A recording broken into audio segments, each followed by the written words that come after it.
My name is Ross Hayes Citrullo. I'm a freelance producer, mixer, engineer, and re-recording mixer based out of my studio, RTA Music here. I went to Ryerson University Radio and Television Arts program from 2006 to 2010. And we graduated in 2010, and with a whole class of people. I think there were 9 people specializing in audio at the time. From there, we went right into working out of our own studio. We owned this facility, and we were actually able to intern for ourselves in the final the final year of university. And then that went on to allowing us to sort of run this full time afterwards, and I've been doing it ever since.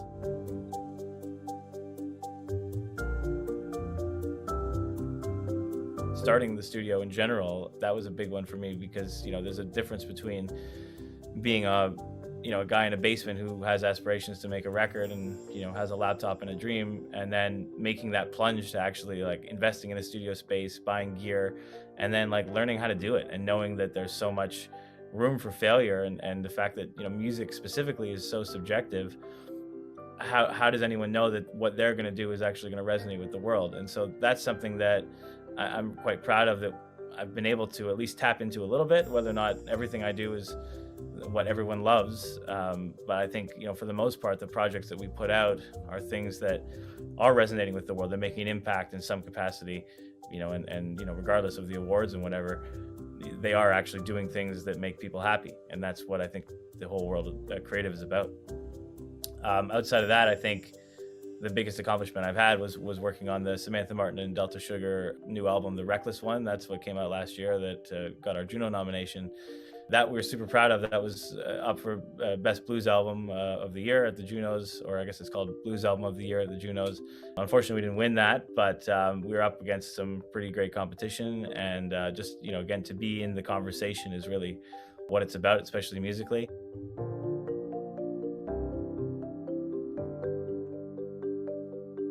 Yeah, it's kind of cool, in 1 year to sort of have both of those accomplishments. I mean, obviously it would have been great to have won the Juno, but like I said, being along for the ride there and being part of that conversation, having done a record that was recognized by an organization like the Junos, that was amazing. That was such a great moment. The whole team that worked on that record was amazing. Obviously, Samantha Martin is an amazing artist. The band that she plays with is incredible. They're like driving a Ferrari. They're just the top of the top. And the producers on that record were my label partner Renan Yildiz Dogan and Darcy Yates, the Bahamas bass player. And the three of us kind of put this record together from the tech perspective, and yeah, it turned out really well. And that was something that again, we're really happy to be in a conversation with the greats of that year, which was quite an accomplishment for us. And then the Emmy, that came as I don't want to say a surprise, but it certainly came as a sort of it wasn't something that we were really gunning for or was in our sights, right? It was just something that the company that we worked for happened to submit it, and it got some recognition that the product was actually pretty good. So it was a documentary on Ty Domi from the Toronto Maple Leafs, that's my favorite team. He was one of the players that, as I was growing up and learning hockey, my dad loved hockey. So growing up, being a Leafs fan, he was someone who was always instrumental to the team.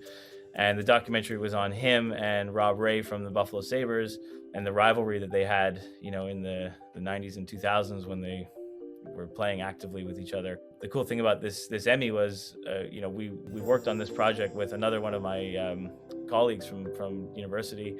He was also in the RTA program, specialized in the electronic field production stream, Joseph De Benedictis. So me and him have been best friends for a long time. We've done a couple of TV shows together, and we've been working on a lot of the post-production on things for the last 10 years. And this was a project that we happened to knock out of the park, and it got recognized for it. So we were up in a category of best sports documentary, and it happened to win. So it was pretty cool.